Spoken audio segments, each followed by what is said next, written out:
How about them Jaguars? Welcome to the pregame show. I'm Ted Madden.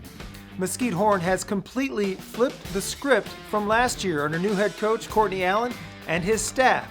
2-7 a year ago, now 7-2 after a signature win over Rockwall Heath. Let's get to the highlights because we have a lot of them. Late first quarter, JT Thomas scored on a 7-yard run to make it a 7-6 game after a failed point-after attempt. This game was stuck in the muck for the middle portion. Heath did score to take a 14-6 lead, but the Horn defense was really impressive, allowing less than 3.5 yards per carry, and the Hawks quarterback was just 9 for 26 passing. He also threw an interception, but not this one. Heath ran a reverse pass, but Nathaniel Rainey picked it off at the 1-yard line to prevent another Heath score and keep this a one-possession game.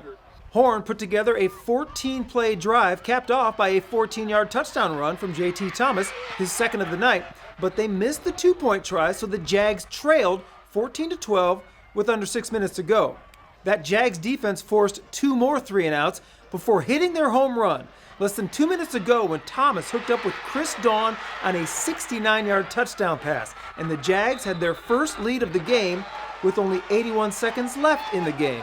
But that Horn defense was just too good, and the players knew this play was coming. Heath tried a double pass, and Armstrong Nodem stepped in front of the second throw and had nothing but turf in front of him. The Jaguars scored 19 points in the final 6 minutes to pull off the come-from-behind win, 25-14 over Rockwall Heath. The Jags can enjoy their bye week before wrapping up the season next week with a home game against Royce City. Now you know you belong, man.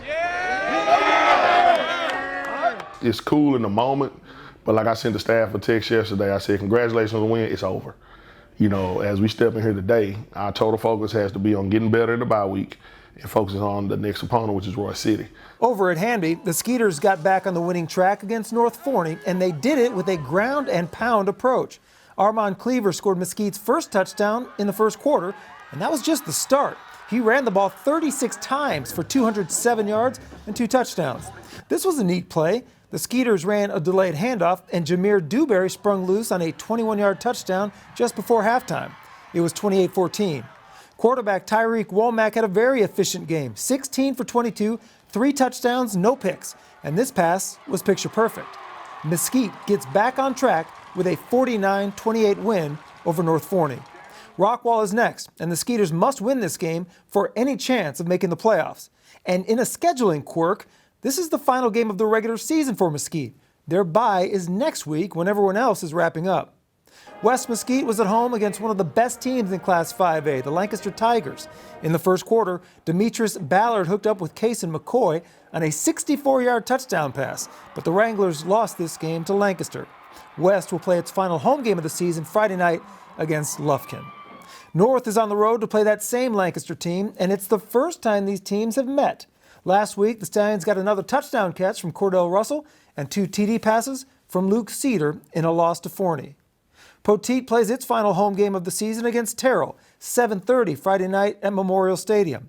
The Pirates control their own destiny for making the playoffs.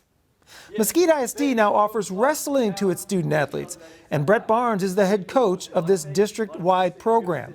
At this point, wrestlers from all 5 high schools get bused to the Mesquite campus every day for practice. Starting a program from scratch is challenging, but it can be very rewarding.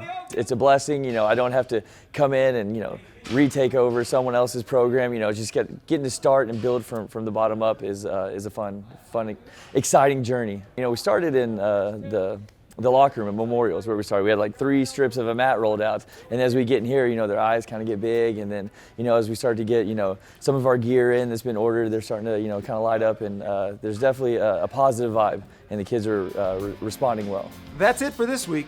Thank you for supporting Mesquite ISD Athletics, and enjoy your game.